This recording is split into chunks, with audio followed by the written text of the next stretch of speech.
is worth 1,000 words, then there may not be enough pictures in the whole world to properly capture what is so remarkable about TJ Costanza and his wife Alyssa.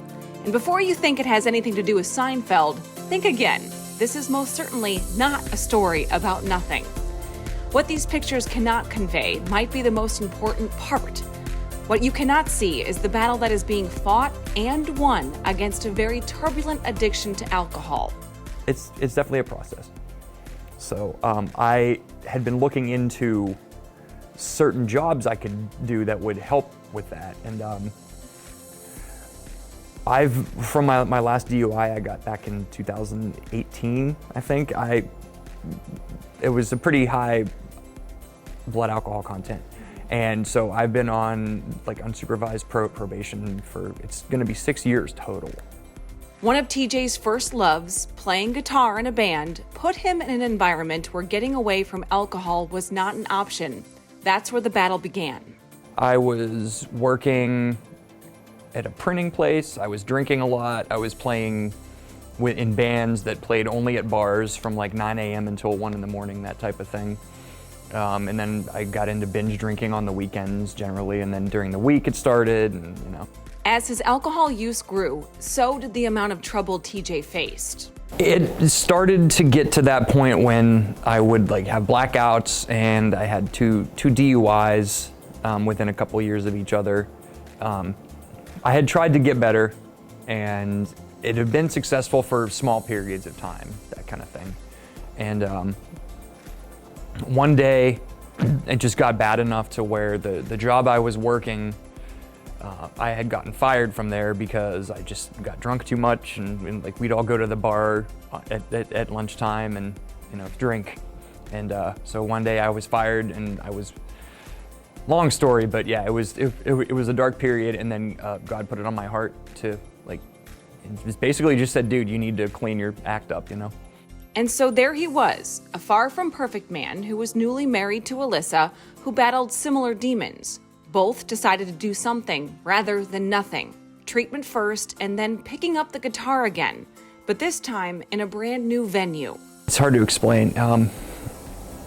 I started when after I got clean, I went to like a treatment place for like a month basically, and literally that week when I got out of there, somebody from Rest City Church reached out to me and was like, we're looking for a drummer for our worship team. And I was like, okay, cool. So I just got thrown right into it, and which is good because it's like an accountability type of thing at that point in my life, especially, you know. And after kind of getting acclimated to playing drums in front of people sober, because it had been so long before I've, you know, since I've actually done that. At that point, I started to be able to play shows with certain bands again in places like bars and stuff, and be totally like comfortable with it. It's an ongoing process. It's still a struggle once in a while, but the type of musical things I do anymore, it's not as much of a temptation, I guess you could say. So.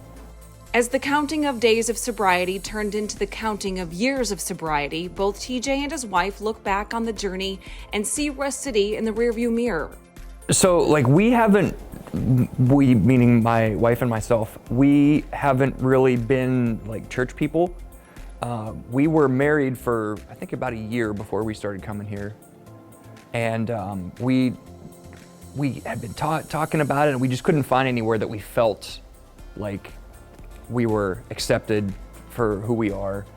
And, you know, a lot of places we've tried out or we've heard about, and I mean, you know how it goes. It's like you kind of feel out of place, and you feel like you're being judged. You feel like you're frowned upon because, you know, you have like scars, or you have baggage, you know. And when we started coming here, it was just like, okay, these people are cool. We're all flawed, and it's okay, you know. We're all in this together, you know. He and his wife and their daughter all volunteer at Rest City in one way or another these days. But for TJ, music that one time meant nothing now means more than something. The first thing I thought of, even before I started playing on the worship team, was like, this is kind of like a concert, but it's different in insofar as it's not, there's not people, smoking pot next to me. There's not people like, chugging beers and stuff, it's like, and I feel something different than I've ever felt while listening to music before, which I later on found out it was the worship aspect of it.